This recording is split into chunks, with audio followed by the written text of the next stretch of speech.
இங்கதான் இருக்கா? டேய், என்ன கதவை கை வச்சோடனே தானா திறக்குது? ஐயோ, லாக் பண்ண மறந்து போயிட்டேங்க. என்ன மீனா நீ சேஃப்டி முக்கியம் இல்ல? அசால்ட்டா சொல்லிட்டு இருக்க, கொஞ்சம் கேர்ஃபுல்லா இருங்க. என்ன பாத்துட்டு இருக்கீங்க? இல்ல அத்தையும் மாமா வைங்க. அவங்களும் கிளம்பிட்டாங்க. நான் வர்ற வரைக்கும் இருக்க சொல்லி இருக்கலாம்ல. சொன்னீங்க, வீட்டுக்கு யாரோ தெரிஞ்சவங்க வராங்களாம், கிளம்பிட்டாங்க. எதுக்கு இப்ப தக்காளி வெடிட்டு இருக்க? சட்னி இருக்குதான். இன்னைக்கு டின்னருக்கு தோசையும் தக்காளி சட்னி. ஓகே தானே? ஓகே ஓகே, டபுள் ஓகே, நல்லா இருக்கும். வீட்டுல சோறு சாப்பிடுவீங்க நைட்ல, அதான் கேட்டேன். நைட்டு சோறு சாப்பிட கூடாதுங்க, அரிசி ஃபுல்லா காப்ஸ். தோசையில கூட தான் அரிசி மாவு சேர்க்கிறாங்க. பாதியா சேப்பாகதே, ஆனா அதுல உளுந்தும் சேப்பாகல, அது புரோட்டீன் தான், அதனால சாப்பிடலாம்.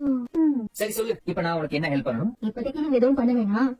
வாங்கிட்டு வந்த மாவு மட்டும் பாத்திரத்துல கொட்டி வைங்க, அது போதும். அப்புறமா பாத்துக்கலாம். மாவா? என்ன மாவு? மாவு வாங்கிட்டு வர சொல்லி மெசேஜ் பண்ணிருந்தேன். சாரி மீனா, மறந்துட்டேன். மளிகை பொருள், காய்கறி எல்லாமே எங்க அப்பாவே வாங்கிட்டு வந்துட்டாங்க. மாவு மட்டும் தான் கிடைக்கல. அது மட்டும் தானே உங்களை வாங்கிட்டு வர சொன்னேன். இப்படி அதையும் மறந்துட்டு வந்து நிக்கிறீங்களே.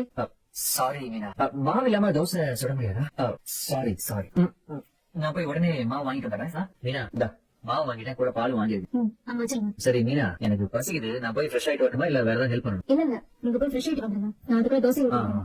என்னாச்சு மீனா? மாவு பிரச்சனையா இல்ல தோசை கல்ல பிரச்சனையான்னு தெரியல. இல்ல ஏன் பிரச்சனையான்னு தெரியல. கல்லுல தோசை ஒழுங்காவே வரமாட்டேங்குது. அப்படியே வந்தாலும் இப்படிதான் வருது. இது தோசை அப்பளம் மாதிரி வருது.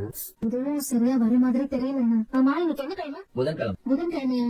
அப்ப இன்னைக்கு அத்தை மீன் குழம்பு வச்சிருப்பாங்க. விரால் மீன் குழம்பும் சுட சுட சோறு நினைக்கும் போதே சாப்பிடலாம்னு தோணுது. பழைய விரிச்சா உங்களுக்கும் அங்க இருந்தா நல்ல சோறு சாப்பிடலாம்னு தோணுதா? ஏன் நீ சமைக்கிற சாப்பாட்டுக்கு என்ன குறைச்சலாமா? இங்க பாருங்க, அந்த தோசை நான் பிச்சு பிச்சு வச்சிருக்கேன்.